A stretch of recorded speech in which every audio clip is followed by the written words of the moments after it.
Committee meets today to discuss Danny Werfel's nomination for IRS Commissioner. We want to welcome him back to the Finance Committee. We know him well. I expect that a significant portion of the hearing will focus on IRS funding that was included in the Inflation Reduction Act. That's where I'll begin. And colleagues, I'm going to focus on 3 points. First, for some time, I've talked about the two tax systems that exist in America. One's for firefighters and nurses and teachers, and their taxes come straight out of every paycheck. And then there's another tax system for the billionaires and the high flyers, who to a great extent can pay what they want when they want to. So today we're going to focus on ending the two-tiered system of enforcing America's tax laws. That's what's needed. It's a big part of what Democrats sought to address in the Inflation Reduction Act, because audit rates today are far higher for those of modest means than the very wealthy. Second point, the Inflation Reduction Act makes sure that the IRS gets the resources to go after tax cheating by the big guys, the ultra-wealthy, the multinational corporations. Now, there are members who oppose that effort, and I get that they want to deflect and distract. That's why people have heard about these fantasies about 87,000 agents armed with rifles busting down people's doors. If you don't want to engage on the real issue, which is tax cheating by the ultra-wealthy multinational corporations, you change the channel. You try to talk about something else. Third, contrary to a lot of baseless attacks you hear today, improving technology and staffing up customer service is a big win for law-abiding families and small businesses. In my view, they're going to be less likely to face an audit thanks to the Inflation Reduction Act. I'm going to briefly touch on each of these 3 points. Working people and the middle class today have a 99% rate of compliance with the tax code.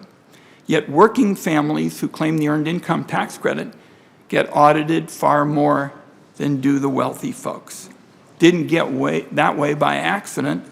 A decade of Republican budget cuts gutted the IRS's ability to do the kind of in-depth enforcement work that's needed to make sure that the multinational corporations and the very wealthy pay what they owe.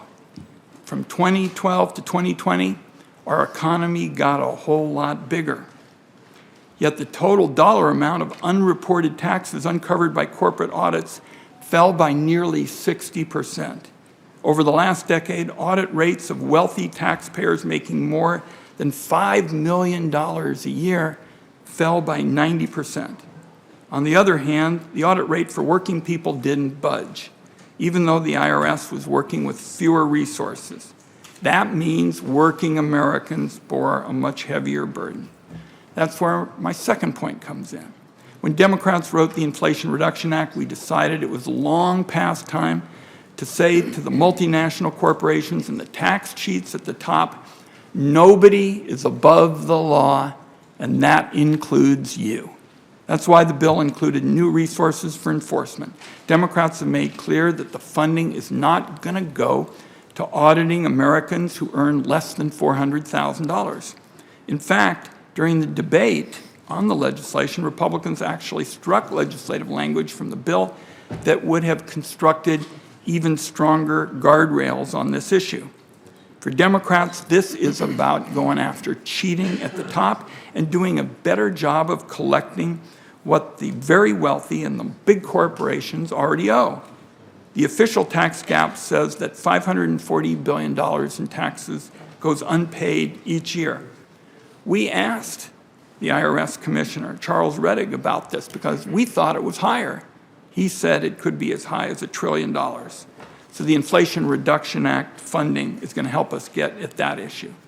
Finally, better technology and better customer service personnel is going to allow us to go a long way to relieving headaches for typical taxpayers and small businesses.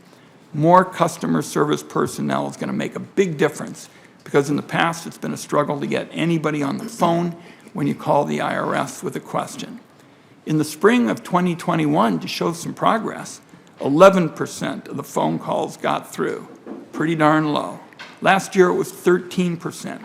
In the early stages of this filing season, colleagues, it's up to 90%, a huge improvement. These tech upgrades and more personnel ought to reduce the odds that a law-abiding family or a small business faces an audit. These days, taxpayer information goes into a lot of outdated systems that struggle to communicate with each other. Fixing that is going to help the IRS better use the information it already has.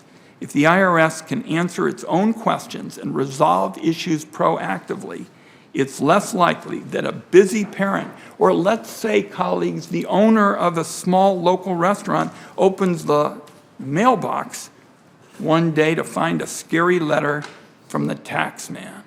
With that, we want to thank Mr. Werfel for his willingness to return to public service in the IRS. We had a good conversation when he came by. I believe the President made an excellent choice with his nomination. There's a lot of history of working with the Finance Committee, and it's been positive. I know the late Senator Hatch was very fond of Mr. Werfel, and we look forward to our discussion. Senator Crapo.